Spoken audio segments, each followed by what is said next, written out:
Hi, in this video, I will cover a primer on operating system concepts. I will be covering various terminologies and jargons that you should be aware of in terms of operating system concepts in general. Just suffice to understand about Linux kernel development. So this will not be a very in-depth treatment to various terminologies in OS. So to get a more detailed understanding about operating system, I would recommend you to read a couple of books. And one such book I would recommend would be Operating System Concepts by uh, Galvin and Silbersatz. Guess what? This book is very popular in the academic circles. I have read the very old edition of the book. I think I read the second edition or the third edition, perhaps back in the 90s. And during those days, most of the concepts in the book were covered using pseudocode. But I've seen the latest edition of the book, which is the 10th edition, where a lot of case studies are done even on Linux with C code and so on. So it is more relevant to the modern environment. So they have revised this edition quite well. So I recommend you to read through this book if you want to get a more in-depth understanding of various concepts, things like synchronization or locking mechanisms, deadlocks, and all these terms that they normally use in OS. So I'll be skimming over those topics, but I'm mostly focused on important layers and high-level architectural concepts of operating system in this video. Those video could be a little more lengthier than my earlier videos. I should tell you that still I would be skimming over the topics just to make sure that you know the jargons when I use them further down in other videos of Linux kernel development. So with that being said, let me talk about the concepts that I'll be covering. I'll give you a quick overview on a very high level architecture of operating systems in general, role of the operating system kernel, and also about the concept of single user and multi-user operating systems and how are they different and what are the things you should know about. We'll also learn about the concept of kernel mode, user mode, the technicalities around it, and we'll also learn about CPU traps, exceptions, and the syscall interface. Also, the high-level architecture of operating system kernel as such. So more than covering just the high-level view on various stacks on the operating system, we will dig more into the kernel in this particular slides or chapter rather, and we'll also understand about the roles of various OS subsystems, the operating system kernel subsystems like the process management, file system management, memory management, device drivers, and the hardware control interface. What are the roles they play and what kind of features that they offer. I'll also be covering the concept of monolithic and microkernel architecture. What are the differences, what are the benefits, and what are the limitations with them? I'll cover both of them. And also some of the terms that we use with Linux, which is got with preemptive multitasking. So what does it really mean? How is it comparative to cooperative multitasking?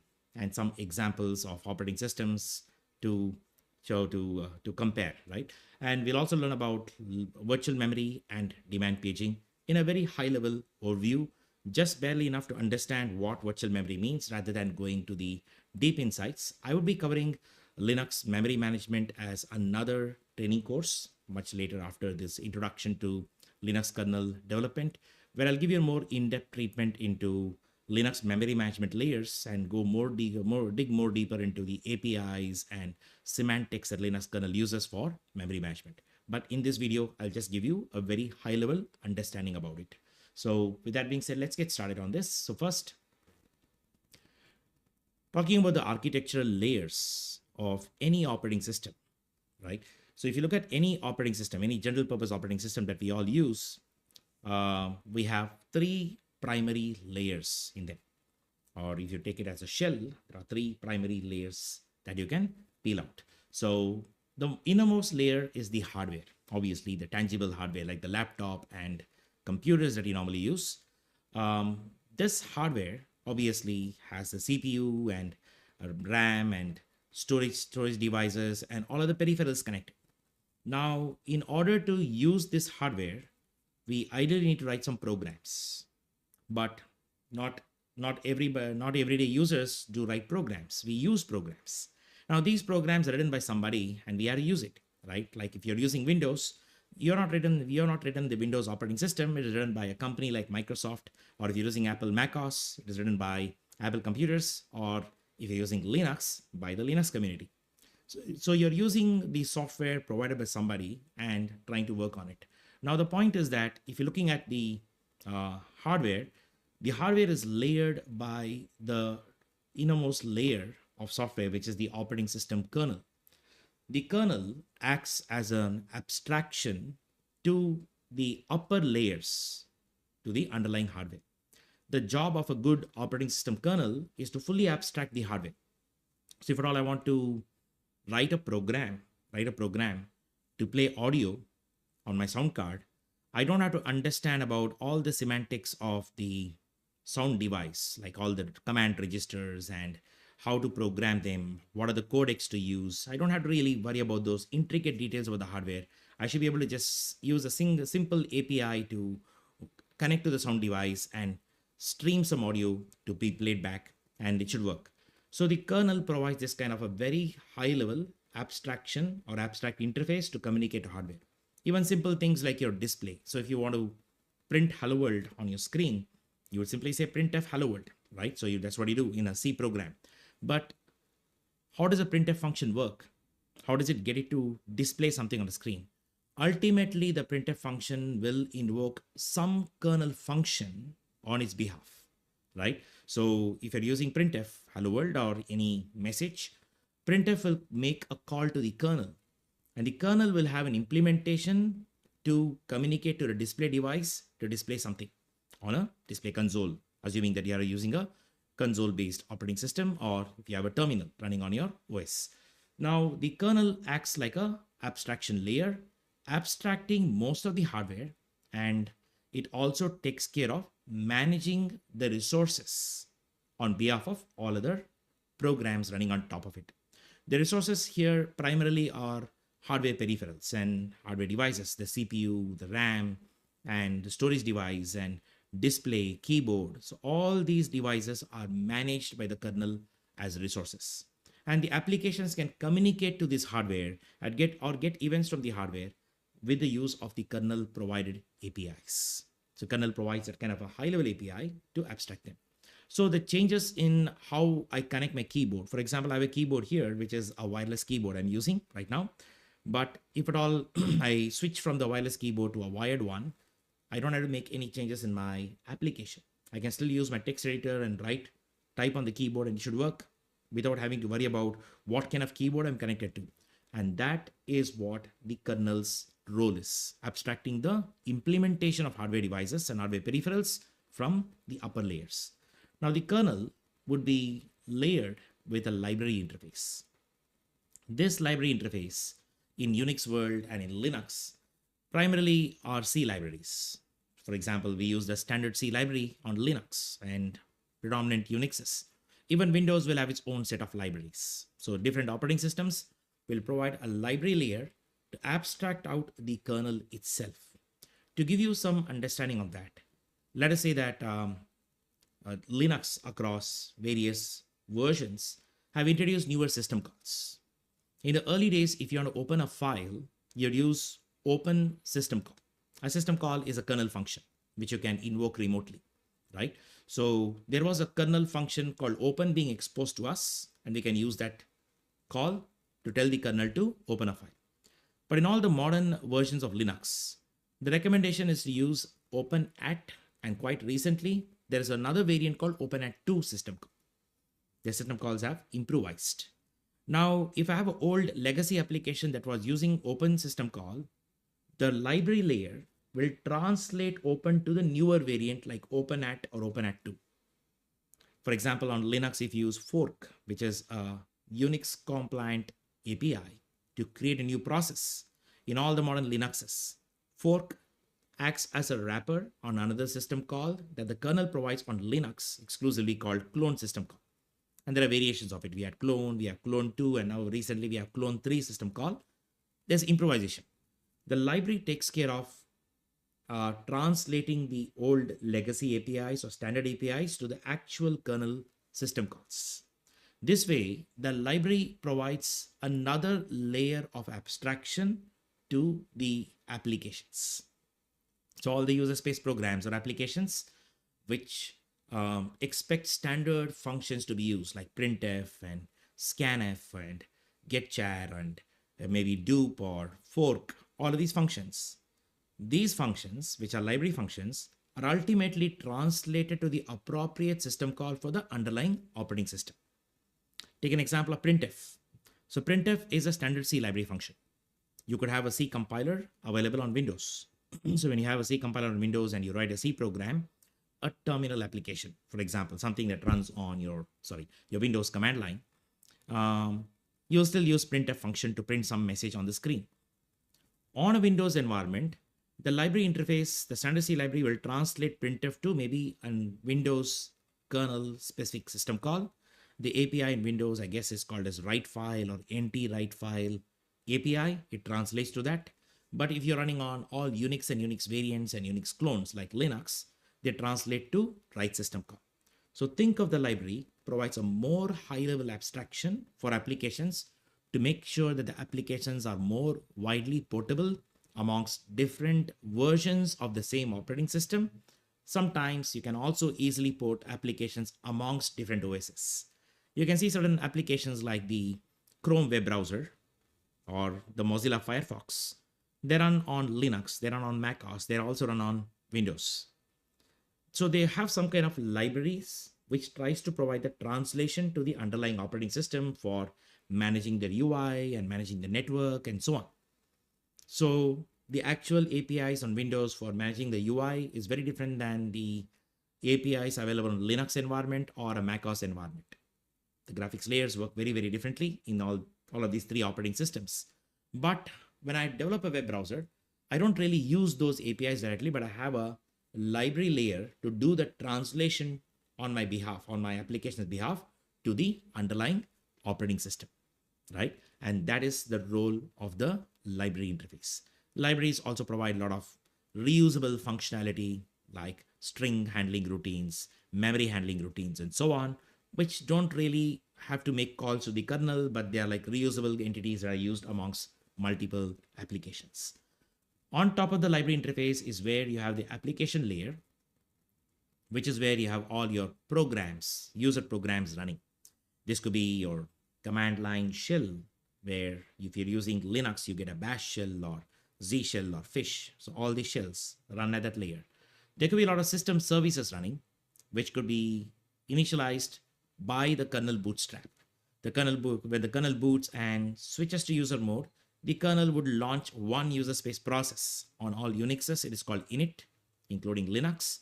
And this init process launches various other background services to do various activities, maybe a logging service to manage all the system-wide logs, a service to manage the network, a service to manage all the mount points, or I would say the storage devices, or even user space device manager, and so on.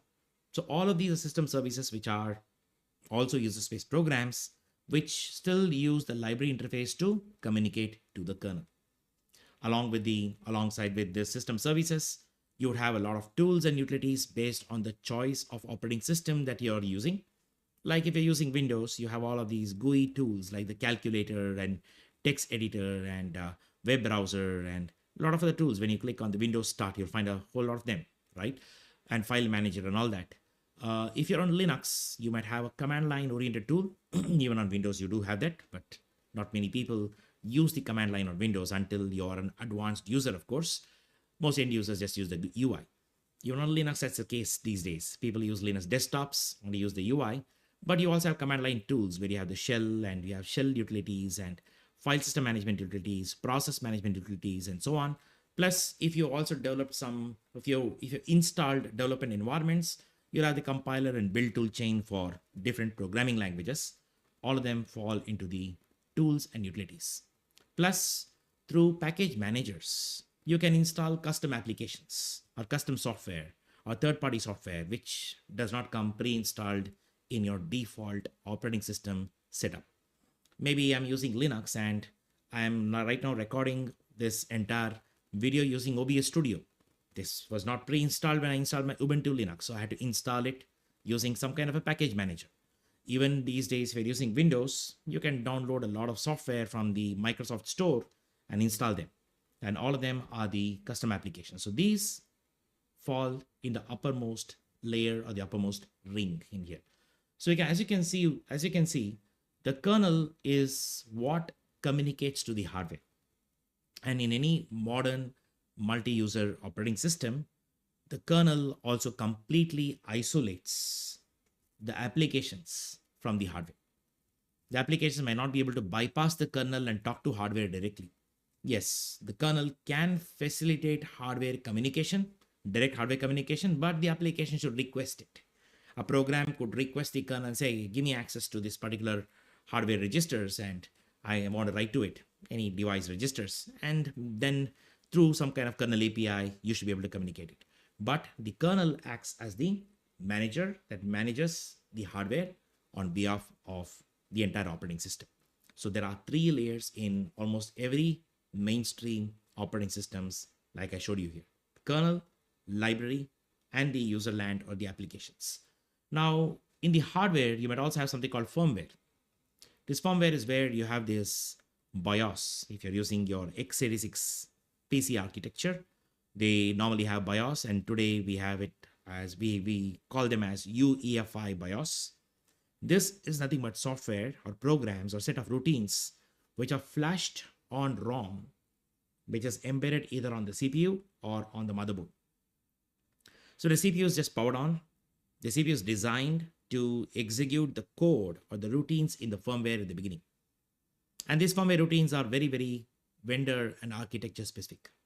So we're using even the ARM SoCs, which runs on Raspberry Pi boards or your Android smartphones and a lot of other devices running on the ARM ecosystem. Even they might have their own firmware embedded within the SoC or maybe on the board.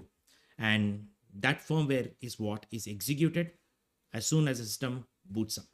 Plus, the firmwares could also provide their own codecs or interesting algorithms to communicate to some exotic hardware, which is there as a part of a system on chip module, like, WLAN related code, or you might have camera codecs or, GPUs codecs and so on. So these codecs are nothing but interesting algorithms that tie down to the hardware and provide their own layer of abstraction.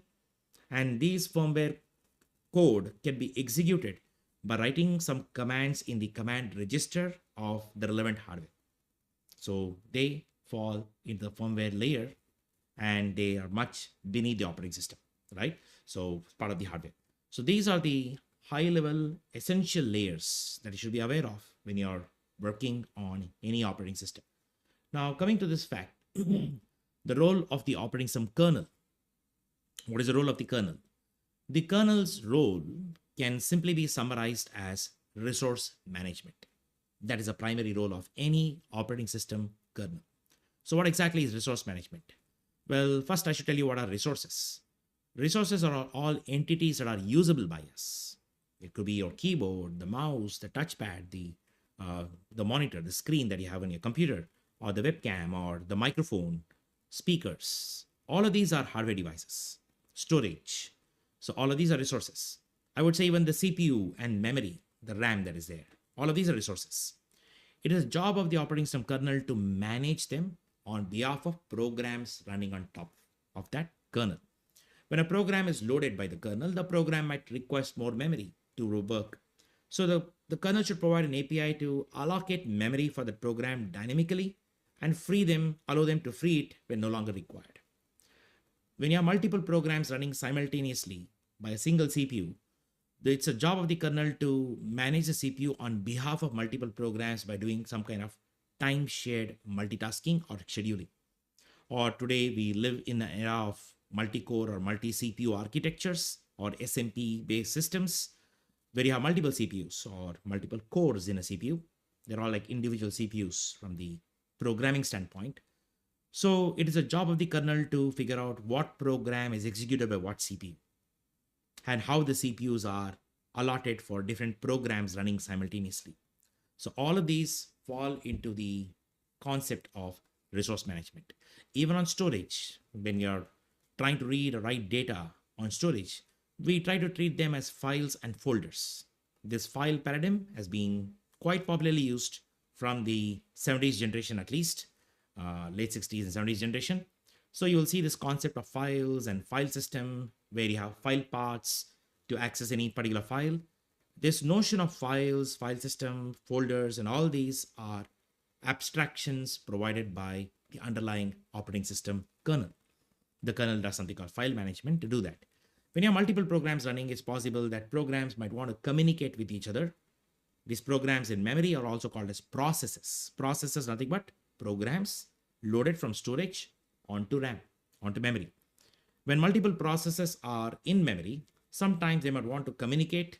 Sometimes the kernel could provide the facility for communication, synchronization between them, or managing all kinds of locks and features, right, related to that. So it could be signals, pipes, and shared memory. So all of these things are managed by the underlying operating system kernel by default. So if you look at the resource management subsystems that operating system kernels would have, and I focused on Linux here. So all the subsystems I'm talking about are more tuned towards Linux. You will see extra subsystems or some subsystems being lacking on different other operating systems, the kernel especially.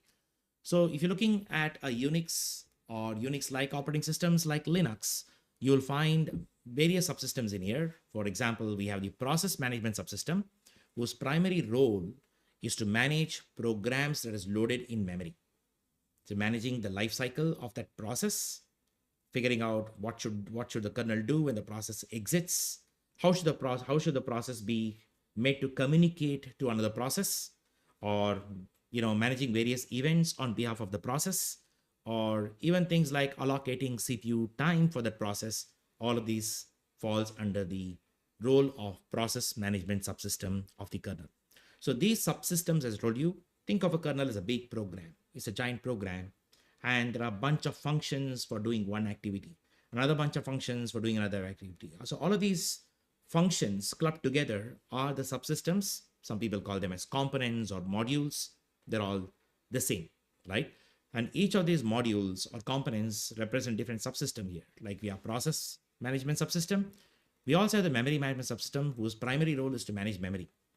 Memory is a crucial resource. CPU and memory both are crucial resources for any computer, because if you're looking at a computer and you're doing some things in here, like you're running some programs, what is this program? The program is some set of instructions and data that's loaded onto RAM, and the CPU is going to be executing them. Now, somebody has to manage how long the process could run, how much memory it could use, and so on. That's managed by the operating system kernel. When it comes to the memory usage of the process, tracking how much memory a process is using, allocating memory dynamically for the process when the process requires it, or trying to set up protection or barriers for the memory region, all of these is handled by the memory management subsystem. The memory management layer, especially on Linux, also manages memory for use within the kernel. The kernel also is a program in memory, and oftentimes it's very likely the kernel might also want to use up some extra memory for handling various activities. So it could do some dynamic memory allocation on its own. It could also free some memory when it's no longer required. Tracking them, managing them to be handled efficiently is the role of memory management subsystem. In the layman's analogy or the layman's understanding, I would mostly relate memory management subsystem of an operating system to financial institutions in the real world.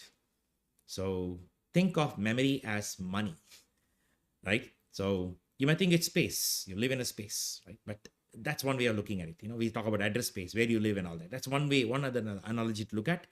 But memory is a crucial resource, and most programs must use them in more efficient manner.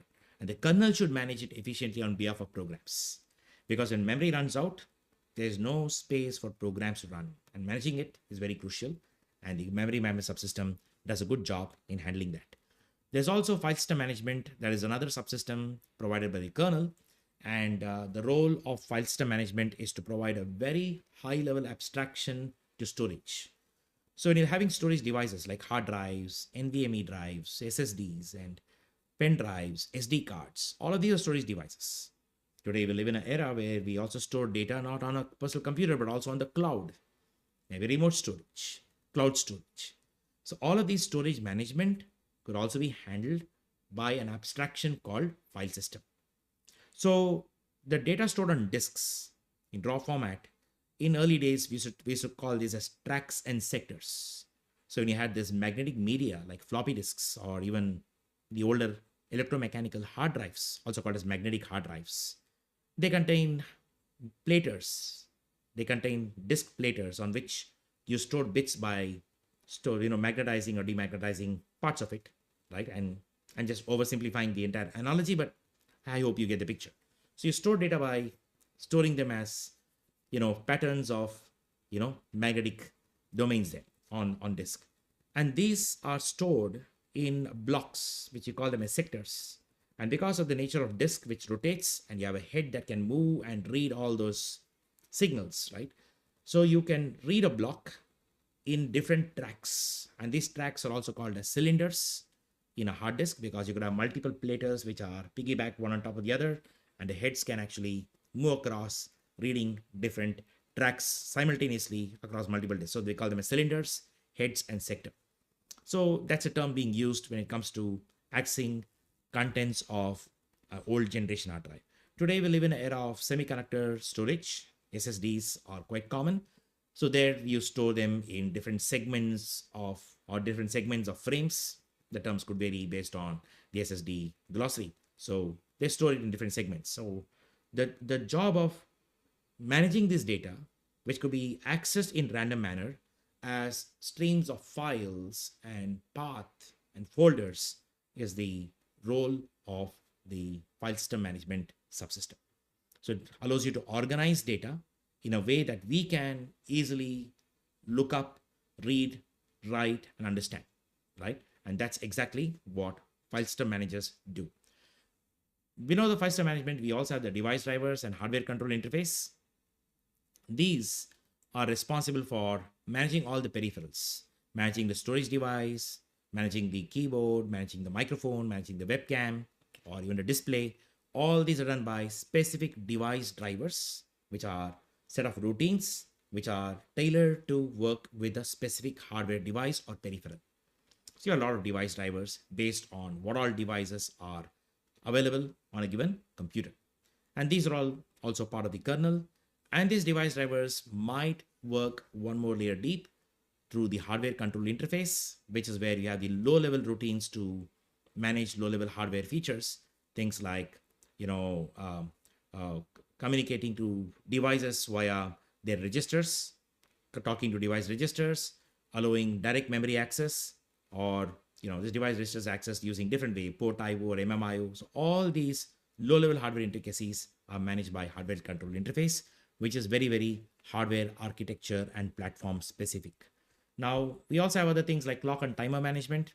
So when you have a modern operating system kernel, or modern operating system in general, we have a lot of programs running, and many of these programs might work at a particular timeline. There could be a time slice given to a program by the CPU, after which the CPU must switch context to another program, other process in memory. So all this timing instrumentation requires timer management and clocks. Sometimes it's also possible that I want to wait for some event to occur from a hardware, but with a timeout.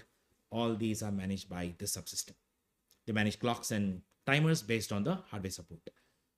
Power management is also a very crucial aspect in the modern operating systems, because computers today, they are trying to make it as much as possible power efficient.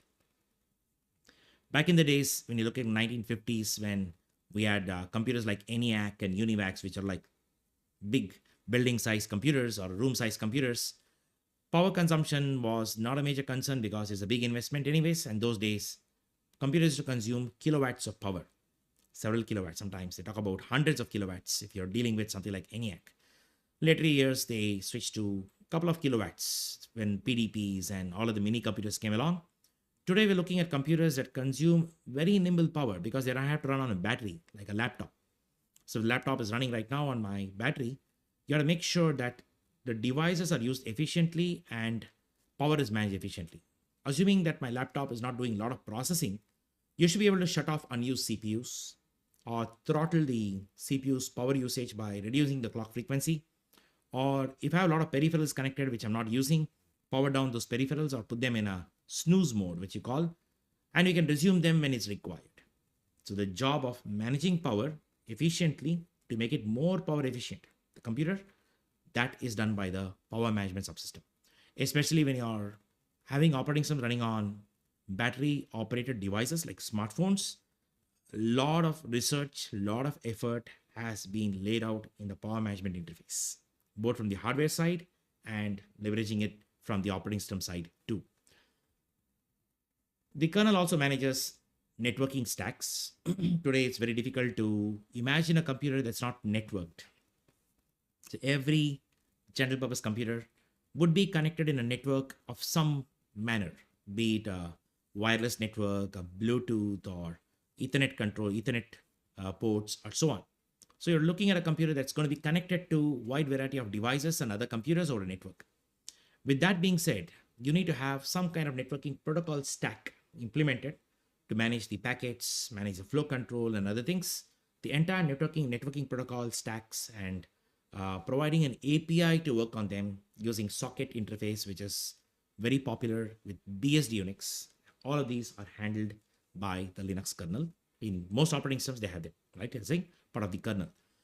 The kernel also is responsible for providing support for profiling, instrumentation, and debugging and diagnostics. So what is profiling and instrumentation, debugging, diagnostics? You should be able to profile and find out how efficient my system is. Having system monitors to monitor all the processes, finding out how the CPU is used, how the memory is used, identifying potential bottlenecks, both from the hardware resources based on my system load, and also trying to diagnose issues or troubleshoot issues. The kernel should provide some kind of interface for developers to manage them. So that's also the part of the kernel. If the operating system is connected over a network and if it is a multi-user operating system with a lot of programs running, security is a major concern. So you need to make sure that untrusted applications are run in a proper sandbox, and every activity an application does follow some security policies applied to it. So if you're having policy-based security models or like mandatory access control or even simplistic mechanisms like discretionary access control that's found on standard Unixes and Linux, all of these are handled by the security layers or security management subsystem. Auditing takes care of providing some kind of auditing support. So if you can write some audit rules whereby if an application that you don't trust, you want to audit what that application is doing, the kernel will track every activity that application does and emit logs, which can be captured by another service, maybe an audit service. So when things go really wrong, something goes bad, during postmortem analytics, you can actually look up the audit trails and find out what sequence of events would have led to catastrophic failure of the system. So mostly from the security standpoint. So all these are also part of the kernel. And obviously, there should be code in the kernel to manage the bootstrap and system initialization. That's as soon as you power on your computer, the CPU is turned on and the CPU will switch to different modes of operation and ultimately run the firmware code to load the operating system kernel or transfer control to the operating system kernel in memory. Once the kernel takes over, the CPU is executing all the kernel code. It is a job of the kernel to initialize all the peripherals, all the devices which are for which the drivers are built into the kernel. And it is also the role of the kernel to initialize all the critical applications that has to keep the system running. So when you boot Windows, you have a Windows UI ultimately.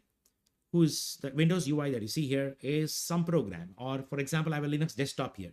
This desktop environment is launched automatically during boot. I did not have to do anything special. So as soon as I power on my computer, after a while, I see this GNOME desktop running on my computer. So how does it work? Well, the kernel takes care of the sequence of system initialization, switching to user mode, running user space init, and then init should take care of the user space initialization. The kernel has the bare minimal functionality for bootstrap and systems initialization.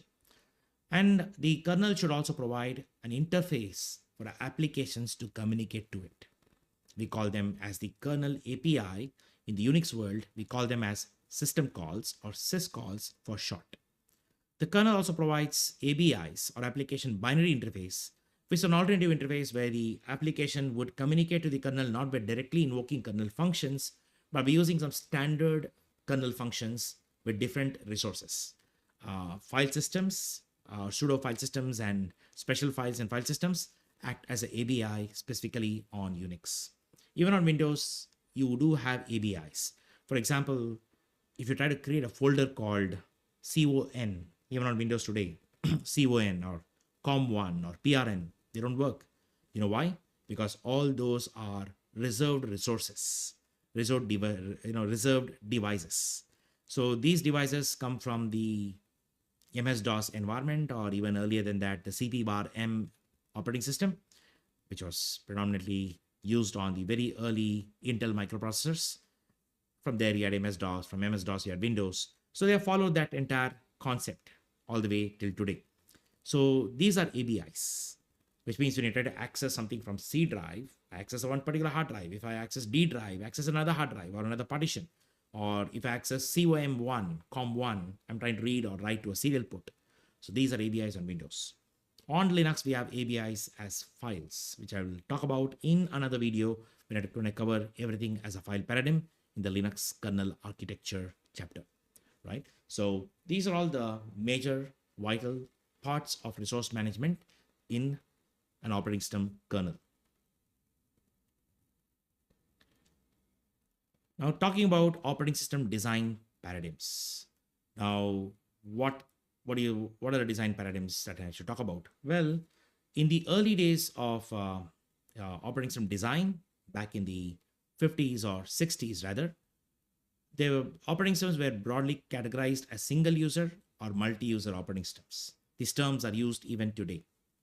So what is a single user operating system and what is a multi-user operating system?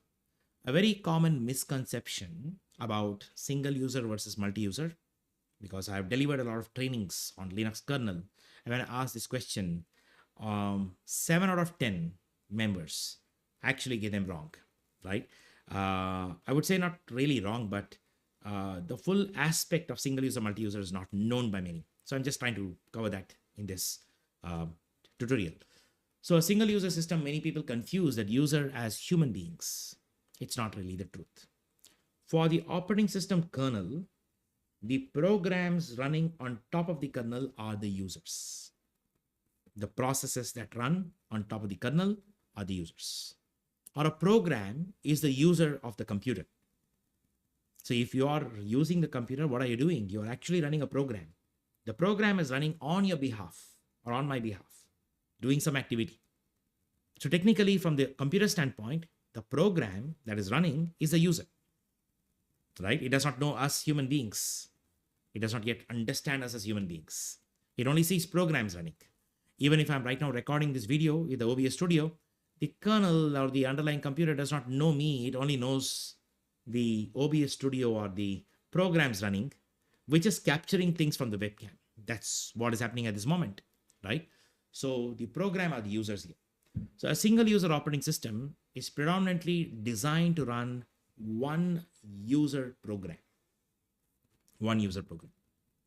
But when I say one user program, many people think that single user means single tasking.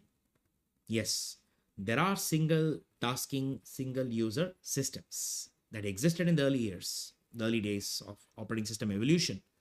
But there are single user multitasking operating systems also available. Oh, there's only one program running. So what is multitasking there? That program that is running can do multitasking. That's a single user multitasking operating system. Let me give you a real world analogy. Let's say maybe if you've used MS-DOS, I'm not sure in the modern generation, many of you would not have, but I'm sure you have encountered this DOS game called Doom, a very popular game, PC game called Doom. If you look at the Doom engine, it does a lot of multitasking. A lot of things happen simultaneously, like you act as a player and you move, and you'll see all other enemy things, bots, and so on running around, right? So the demons or bots, whatever you call them, the aliens, the other players running around. So you see a lot of activity happening, which means that in a single program, there are multiple tasks that must be run asynchronously. People call them as threads of execution. We call it multi-threading also, right? Because a single program can have multiple threads of execution. And the CPU can context switch between these threads to get some job done, right? So there could be true single user multitasking operating systems available. A single user does not really mean it is single tasking, right? It can be multitasking also. Then why do you call it single user? Well, this has got to do with the address space. It's got to do with the address space. So in a single user system, single user operating system, it is designed to run programs or tasks in a commonly shared memory address space.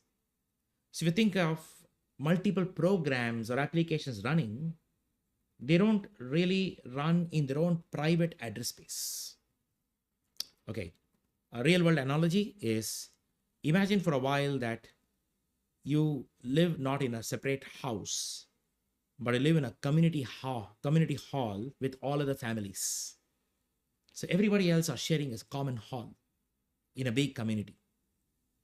Maybe in the medieval times or prehistoric times, or maybe the days of the Neanderthals, people lived in caves as a community.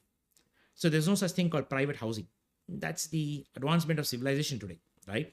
So if you have a huge community living in under a single roof, that's a single address space, because there's no privacy. There's no privacy. Everybody can see each other, right? For a while, imagine that you're sharing a room with another person, a roommate, for example. One of the biggest challenges would be trust issues. If you trust somebody, like your sibling or your life partner, maybe your wife or husband, so on. So if you could be trusting and you can share a room. But imagine sharing a room with a stranger. You will definitely have trust issues. A lot of us. So you first need to know that person. You need to know that, okay, yeah, the person is trustable. The point is that all the resources in that room are shared by your roommate, right? So if you're having some books, if you're having your own clothes, it's not private to you anymore. He or she can also share it, right? That's a point of single address space. So similarly, if you're running multiple programs simultaneously in a single user system, these programs don't run protected from each other. One program can access another program's memory, right? So all the resources by another program are accessible by this program.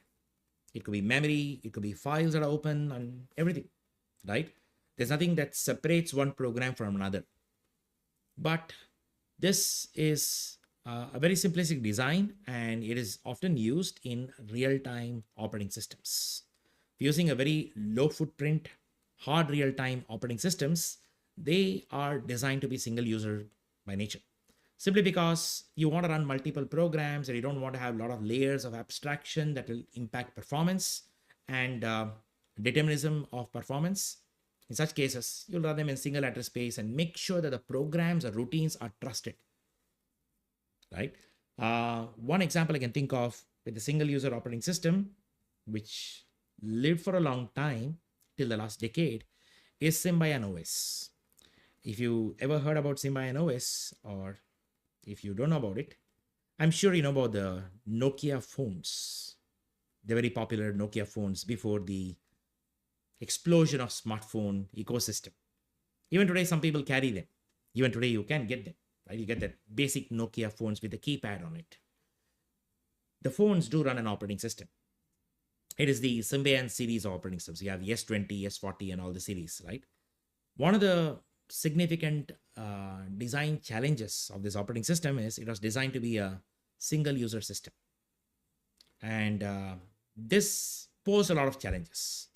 This had some benefits because it could run on a very low footprint hardware. You know, the old phones are not really high end. They do not have really high end capable CPUs. I remember the Nokia 3310 or all those kind of phones run with CPUs which are very, very low end, running to maybe 30 megahertz or 60 megahertz, actually much lesser, even 10, 12 megahertz. We don't know that. So they are very low end microcontroller based CPUs. And they used to run Symbian operating system quite nicely, because on that phone you can do multitasking, by the way. So on that phone you have a lot of these, when you hit the home button, you get a lot of menus. The menus, you get the calendar, you get access to messages and contacts and other things. I remember the days when I used to make phone calls, and while on a call, I can still go to the home screen and look up the menus and navigate the calendar, or the calendars are very basic, by the way. And I can also send some message or to another person, or I could also be playing some small games on that phone. And yes, there was nibbles and bricks and such kind of games I could still play while on a long call. I could do that. That's truly multitasking. But all these so-called apps that are there, they are flashed on ROM for a good reason, because that entire applications which are running on the Nokia phone or all those old Symbian operating systems were provided by the phone vendor. They're flashed on the ROM, trusted by the phone vendor and given to us. There's no opportunity for us to install a third-party application. You know why? Trust issues. What if I install a third-party application that can wreak havoc? Maybe does a buffer overrun or any kind of memory corruption. All these can bring the phone down.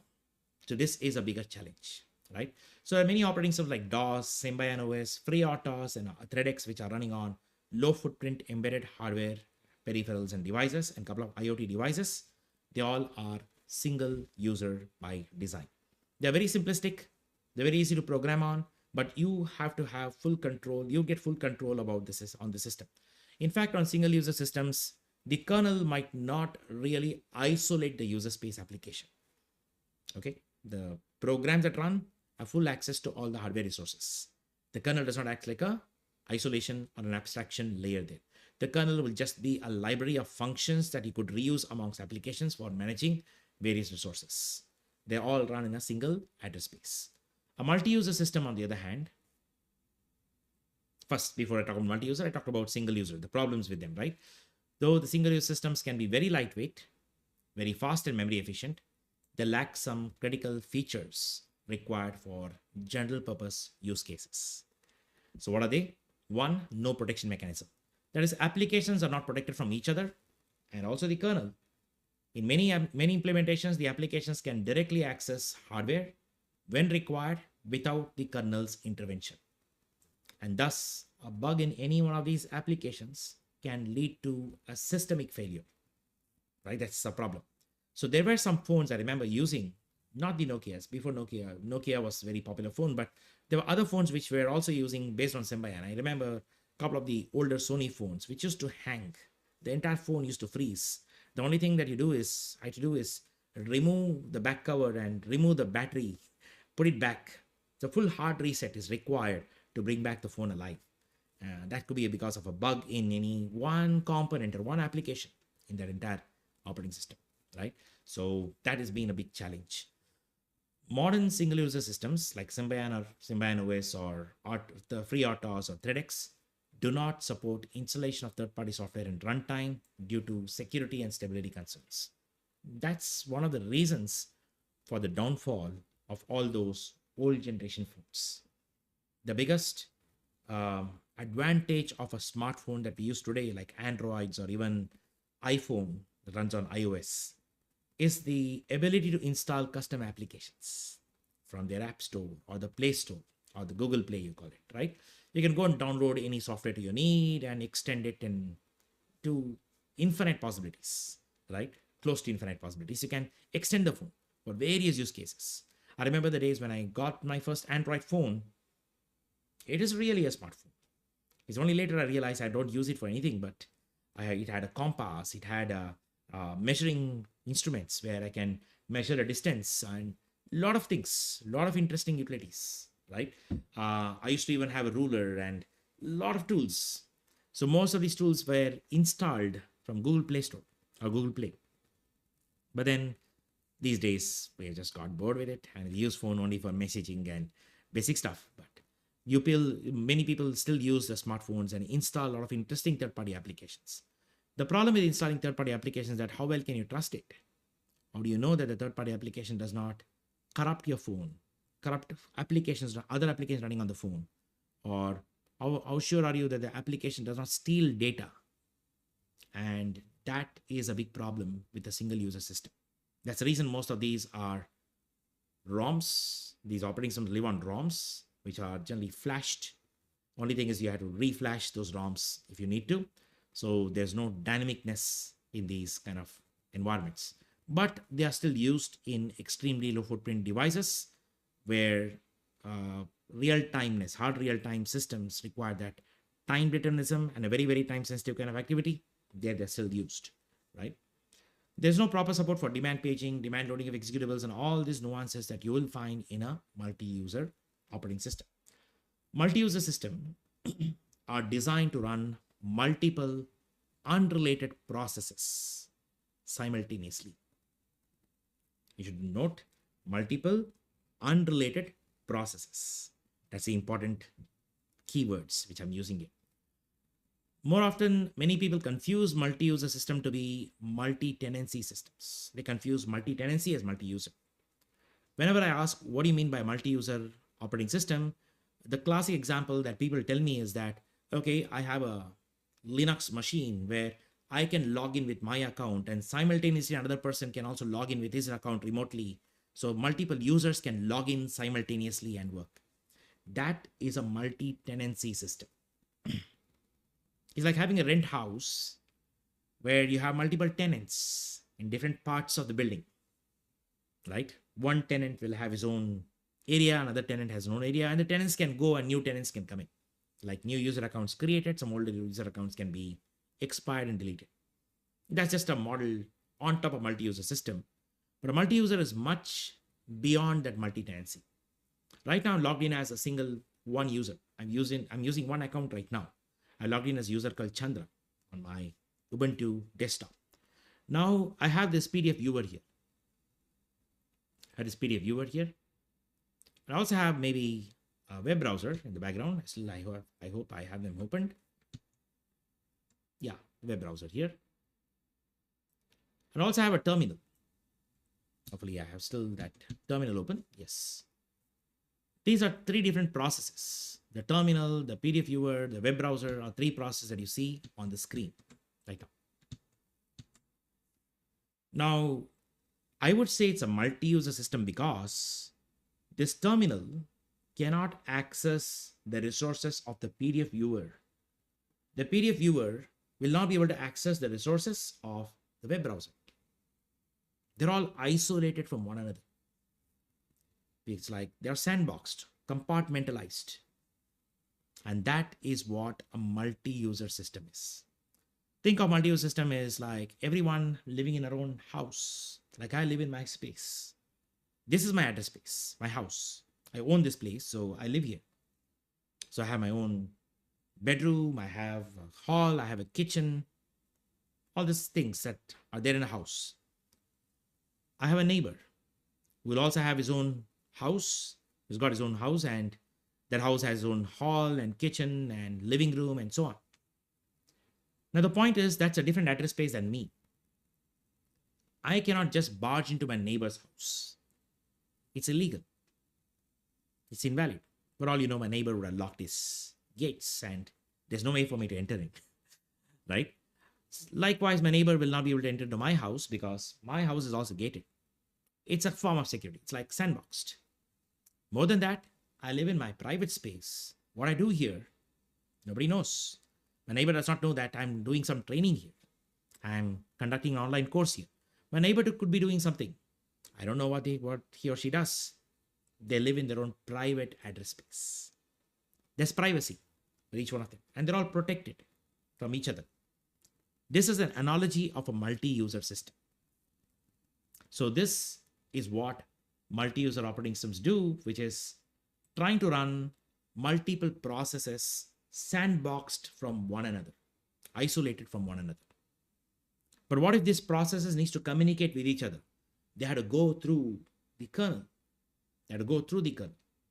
Process would request the kernel to set up a communication to the other process by using something called IPCs, inter-process communication mechanisms.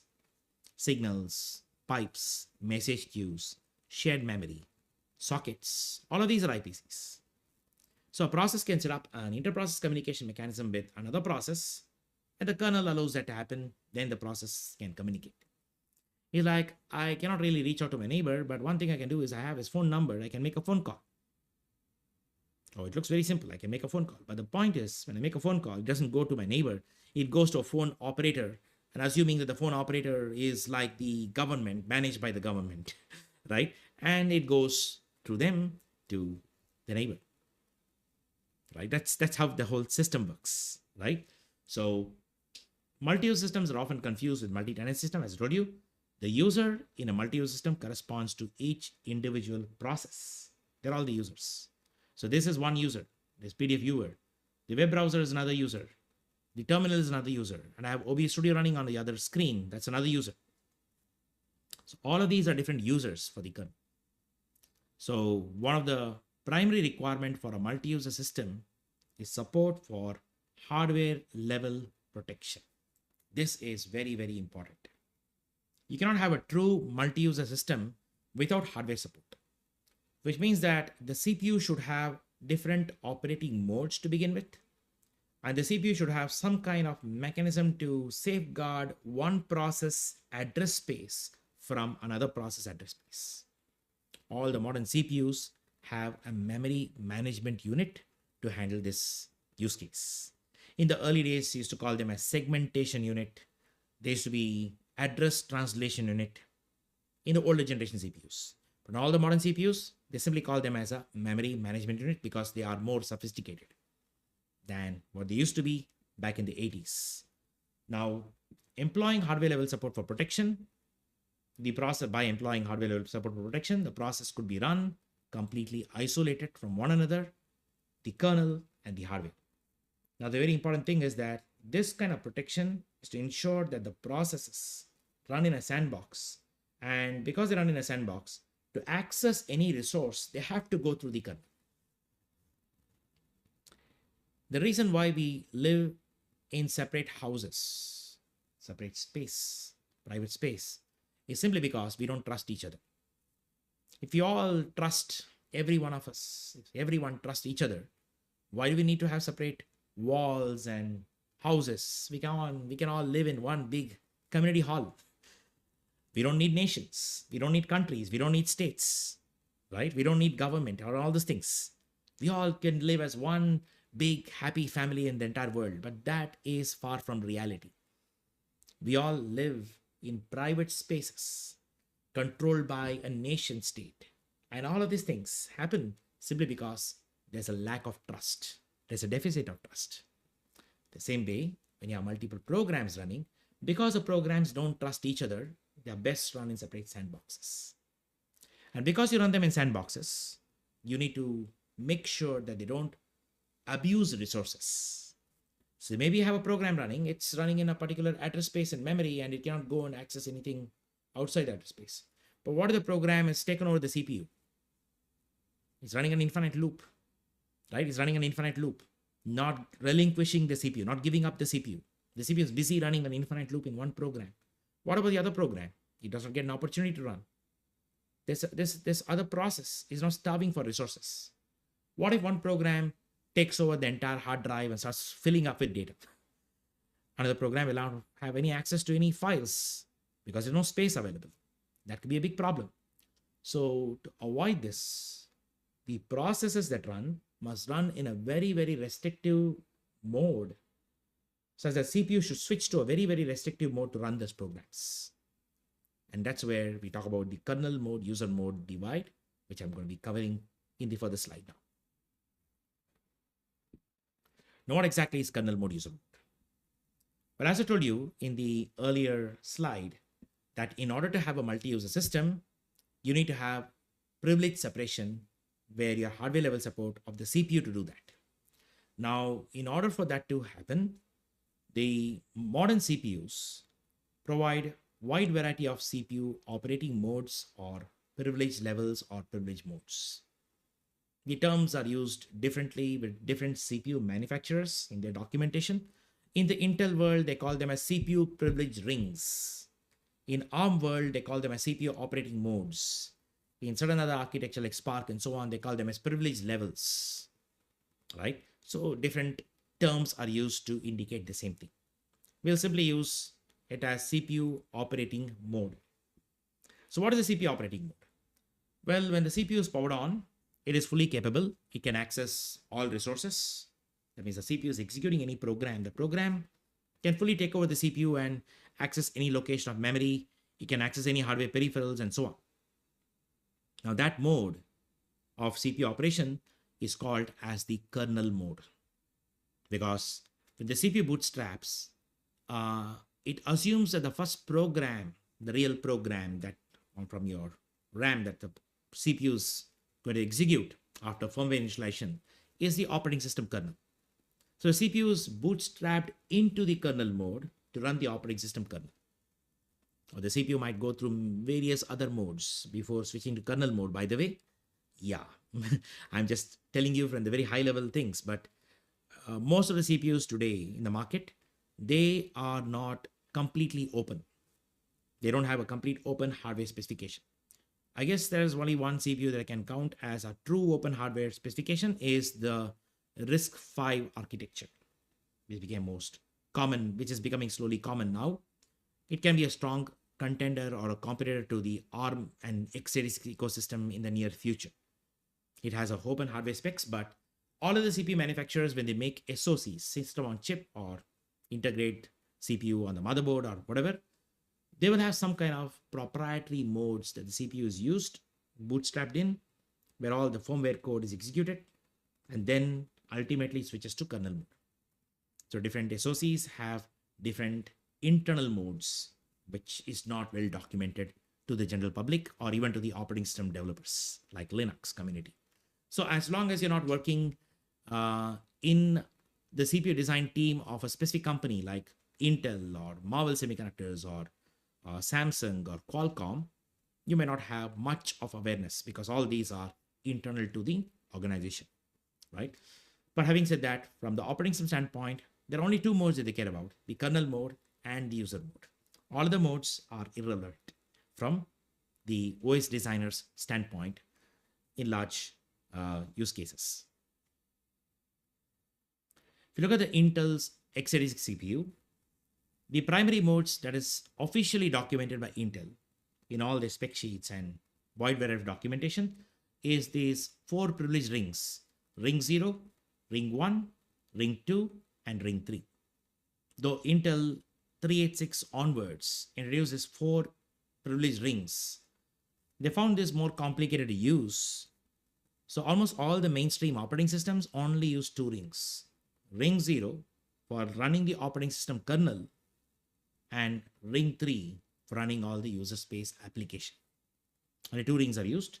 Ring 1 and ring 2 is not used in any of the modern mainstream operating systems. I guess even Windows doesn't use it. No idea. Windows is not open source, but many Windows developers whom I know claim that there are only 2 rings being used. I should just trust them.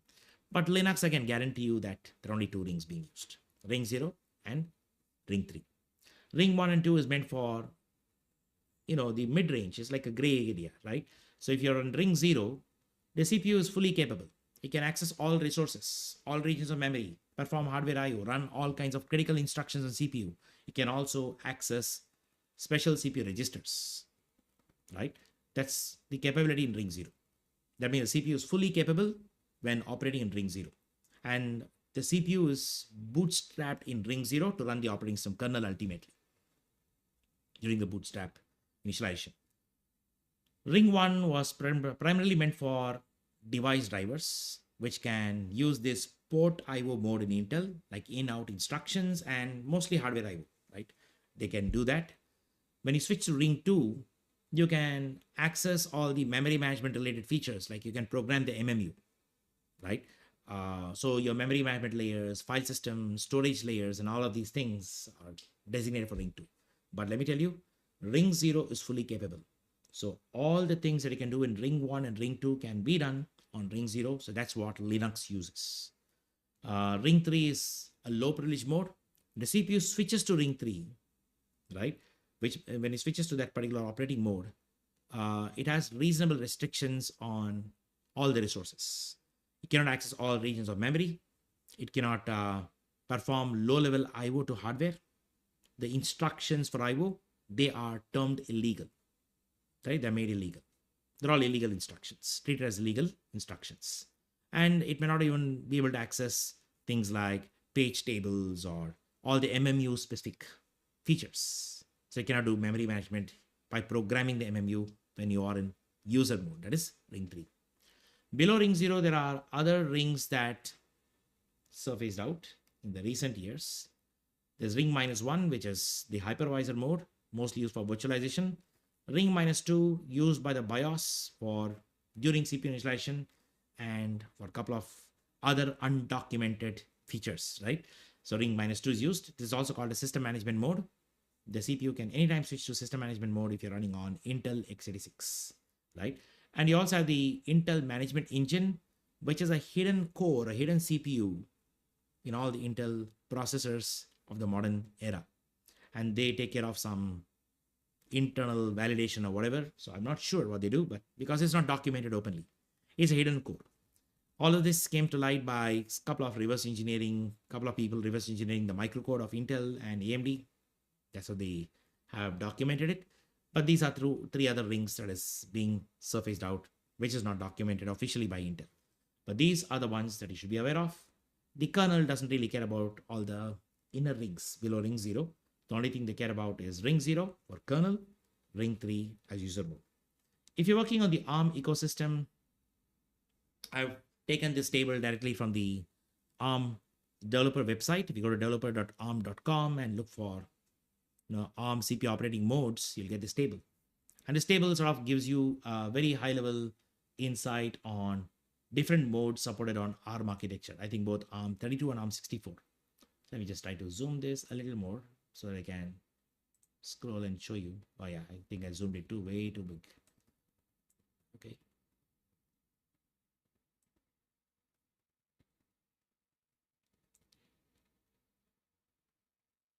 Let me reduce it a bit.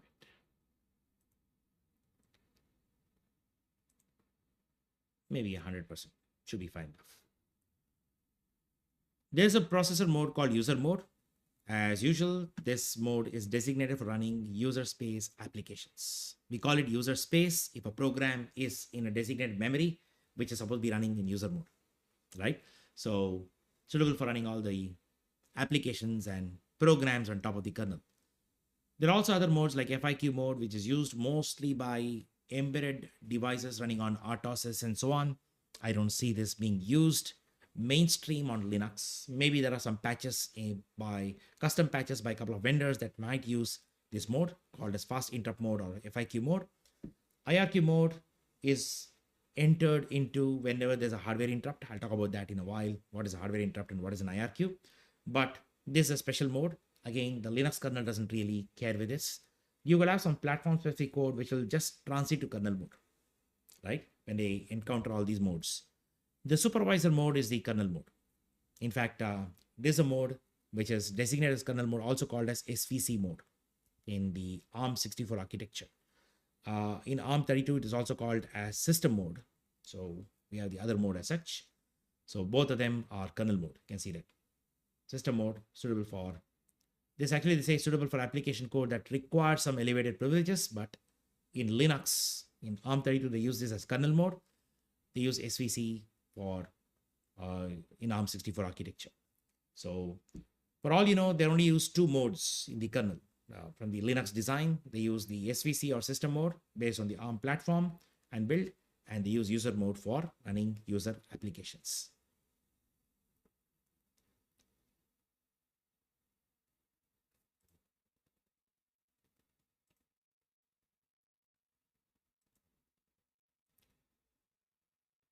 So what exactly is user mode? Well, in a multi-user system, the CPU can run each process in a sandbox, isolating them from direct access to another process resources, like memory or allotted CPU cycles, while also restricting direct access to hardware peripherals by the particular process. The CPU operation, this mode of CPU operation is known as user mode. When you tone down the CPU and say you cannot run these special instructions, which are called as critical instructions, and you cannot access all regions of memory, you can only access a particular region of memory. You should have memory segments, or you should have virtual address space, or different mechanisms that is used for memory protection. The CPU is supposed to run in that constraint. The CPU violates that constraint, a trap is triggered. A trap or an exception is triggered. And when a trap is triggered, it's like a software interrupt.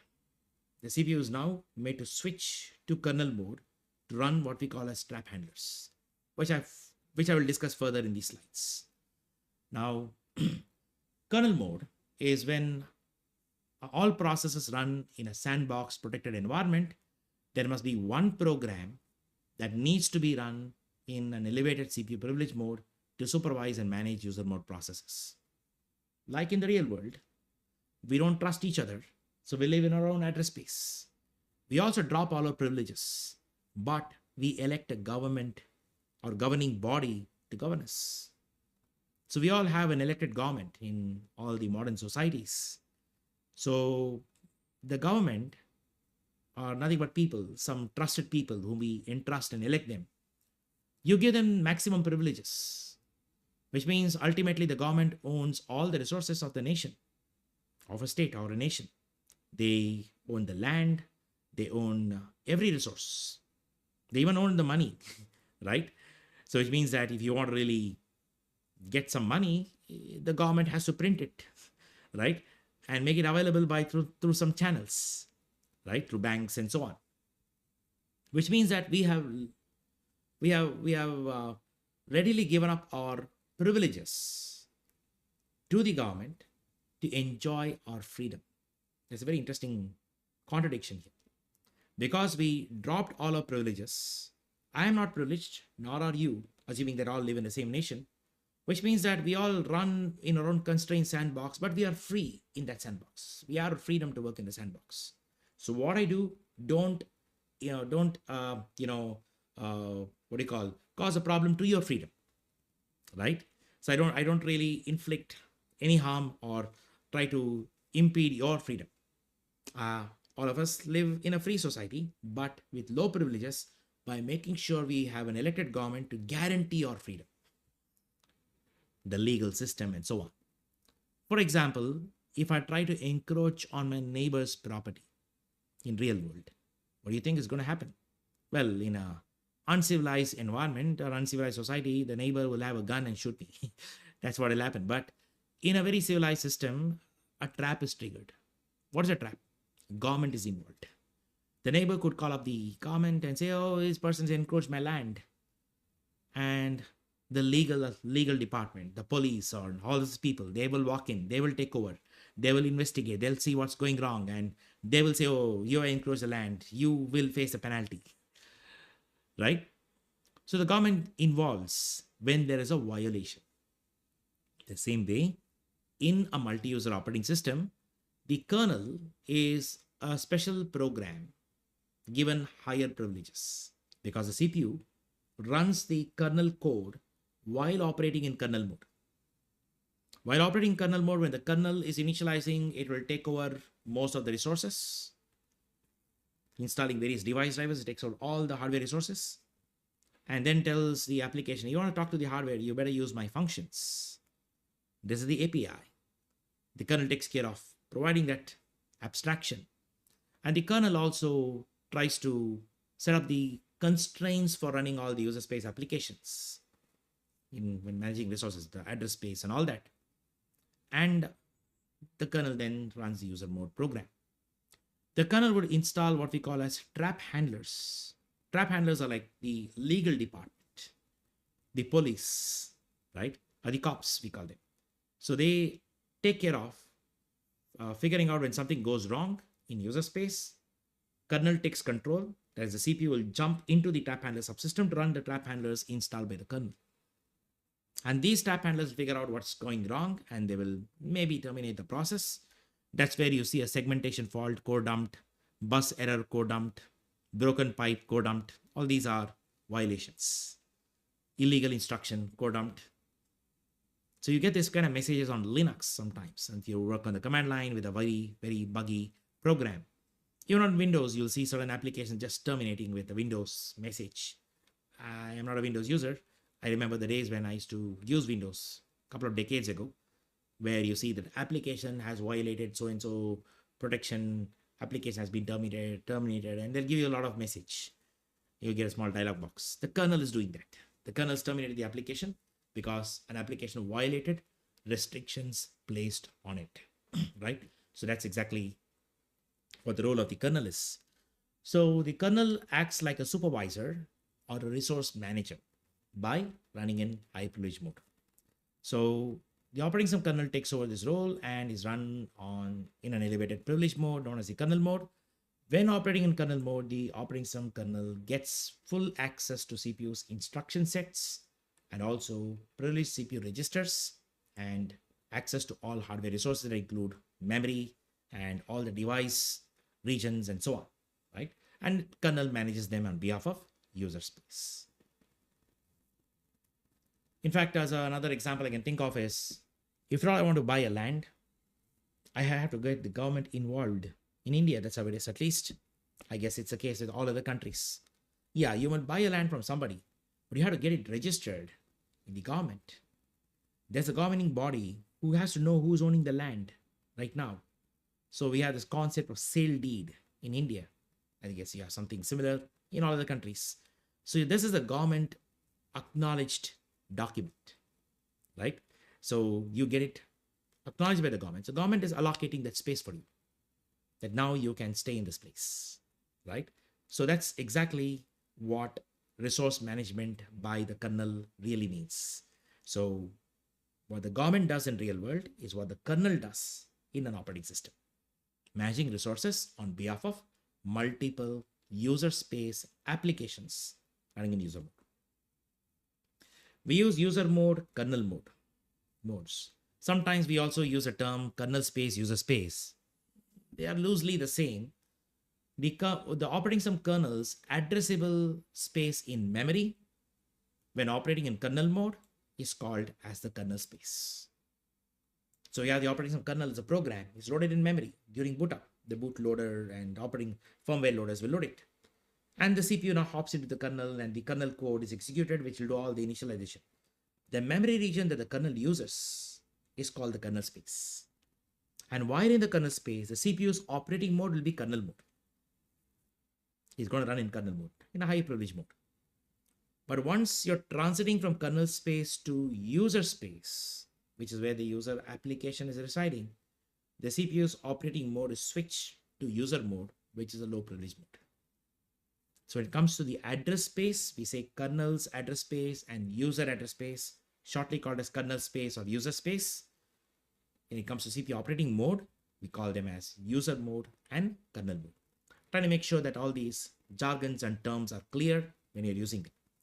Also, another important thing that people confuse is this mode switch with context switch. Many people use this term called when the CPU is switching to kernel context. That term is wrong. This term is wrong. The CPU can switch to kernel mode. That's a CPU operating mode.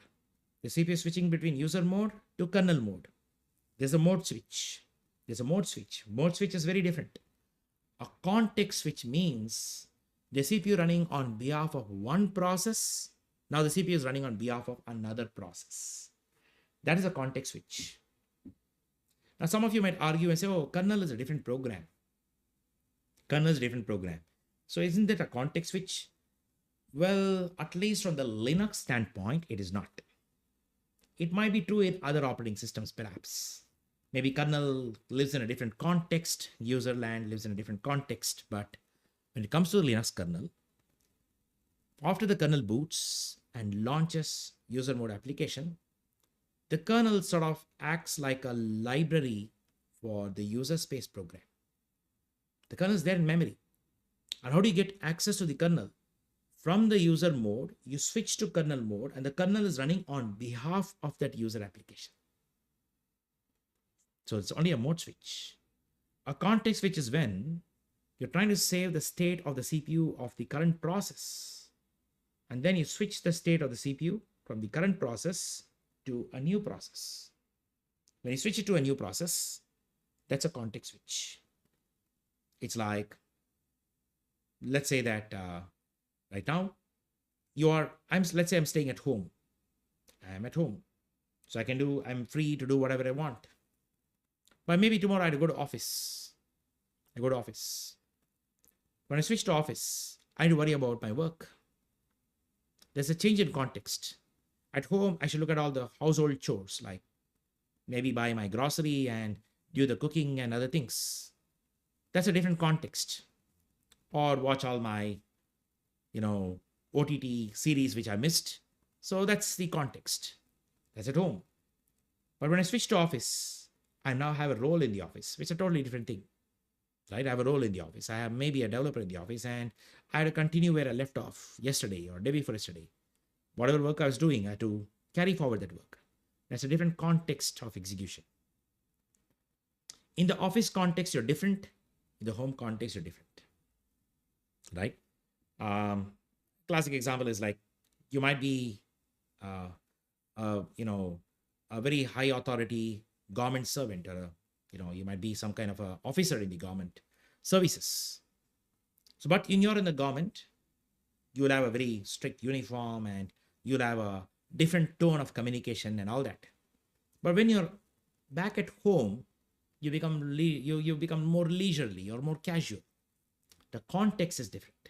There are two different contexts of execution here, right? That's the same analogy here.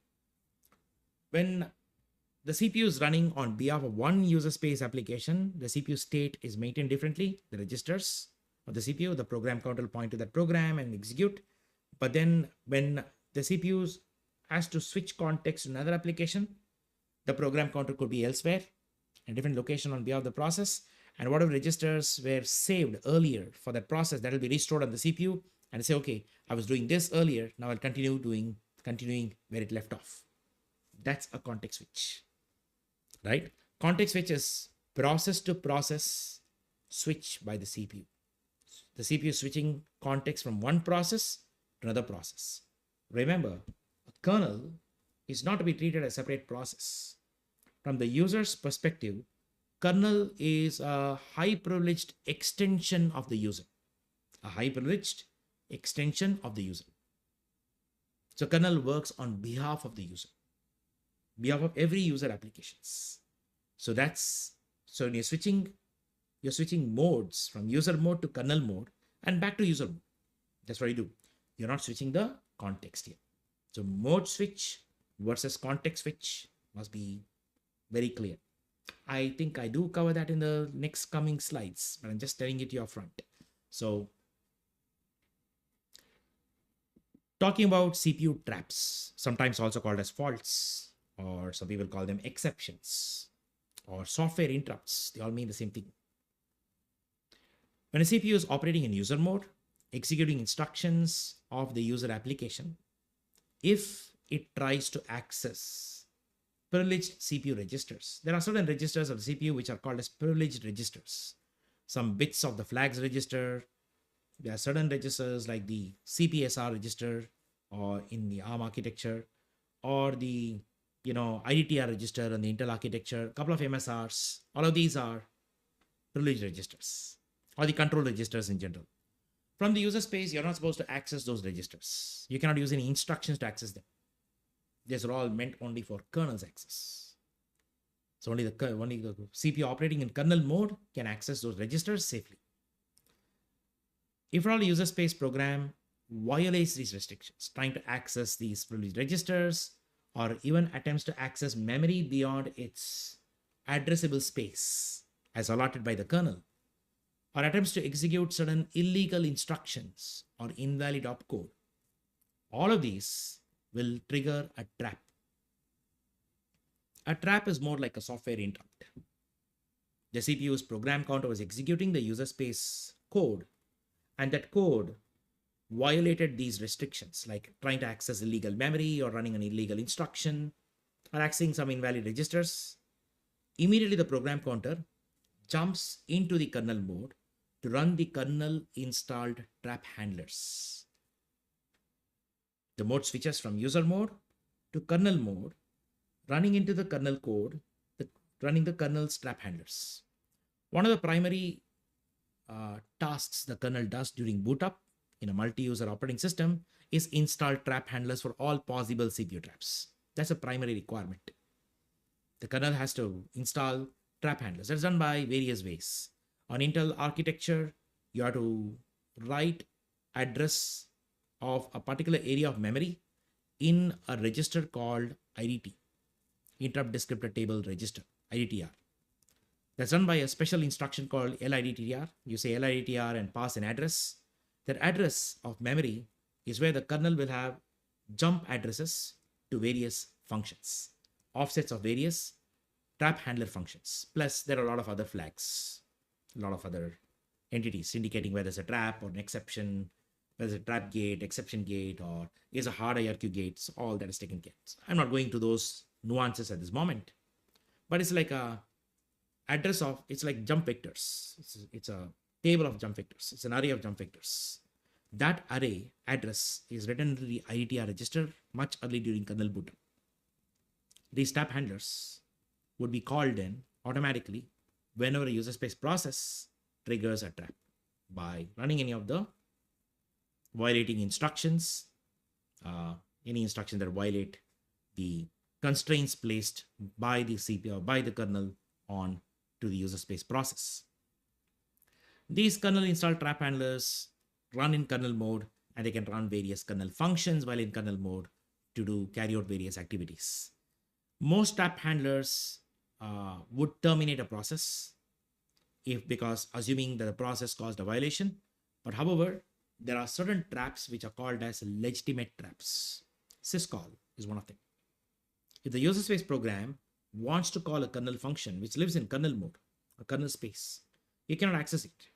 A user space program, a program running in user mode, cannot access anything in the kernel space. It's completely restricted.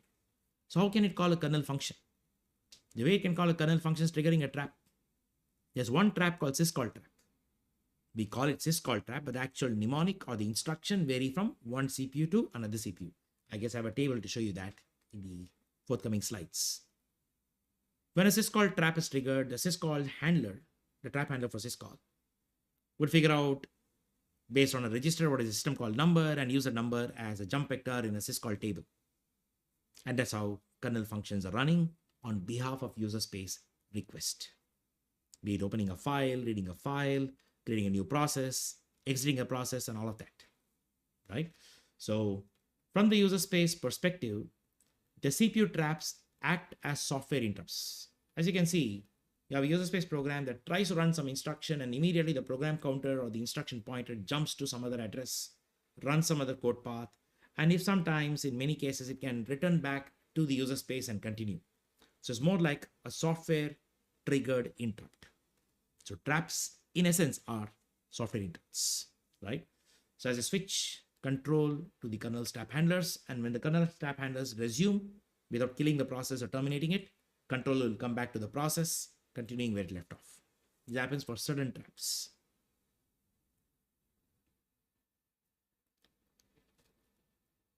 The kernel space to user space interface, as I was trying to explain while showing the earlier slide, the user space application that needs the kernel's attention or intervention triggers a trap. It'll deliberately trigger a trap. Maybe I want the government authorities to knock at my door. I can do it. I'll deliberately call up the cops or do anything. That's the way it is, right?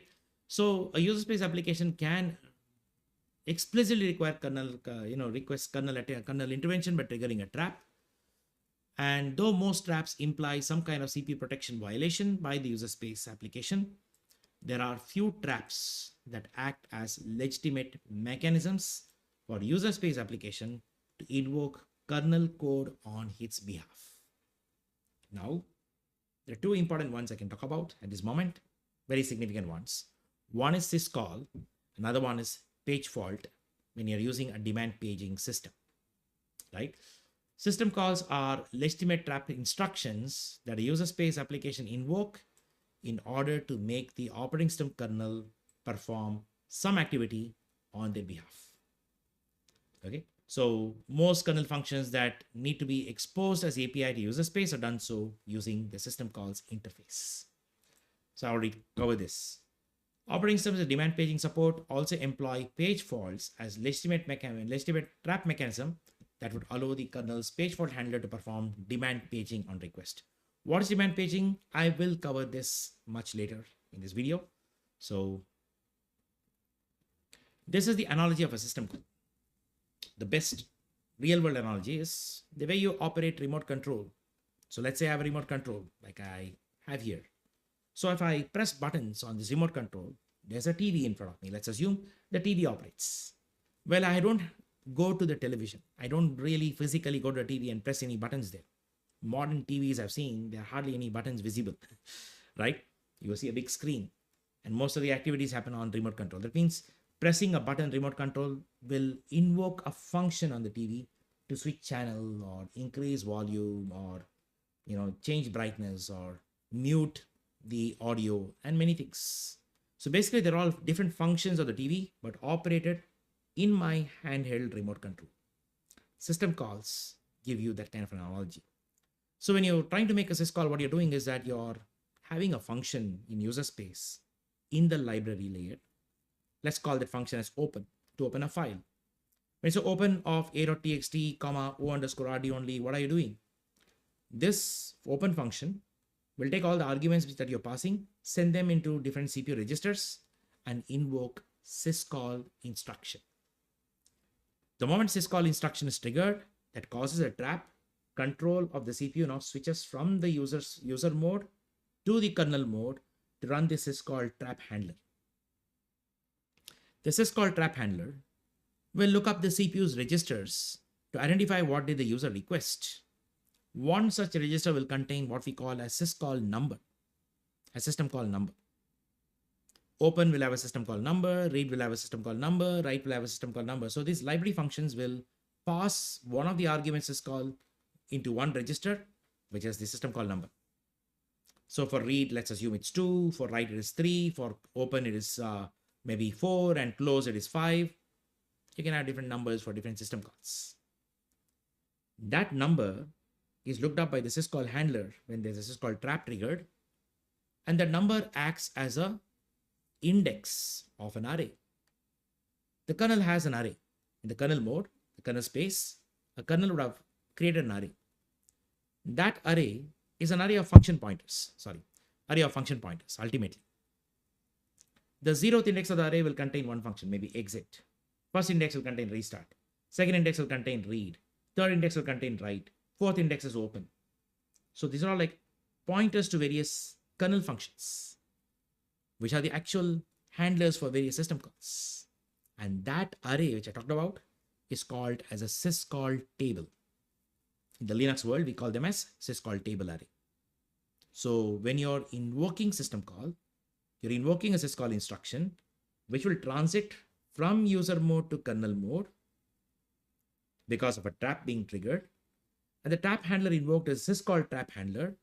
The syscall trap handler will read one of the registers. In Intel world, it is the RAX register that is used to figure out the system call number. In the ARM architecture, it is R0 register. In MIPS, it is R1 register. Generally, the first register of the CPU, right? That is what is used for representing system call number. That is used as an index of a syscall table in that array. And that array at that particular index, whatever function is there, that function is called. And that function would be any kernel function, which are the actual system call handlers, right? That's exactly how system call works. That means that you're not directly calling a kernel function. You're triggering a trap and the kernel takes over and runs a function on your behalf based on what your request is. Like I press buttons on the remote control. I press the button 1, one function. Button 2, second function. Button 3, third function. So pressing these buttons sends some signals, and that will be acted upon by the television or the device, right, which is there.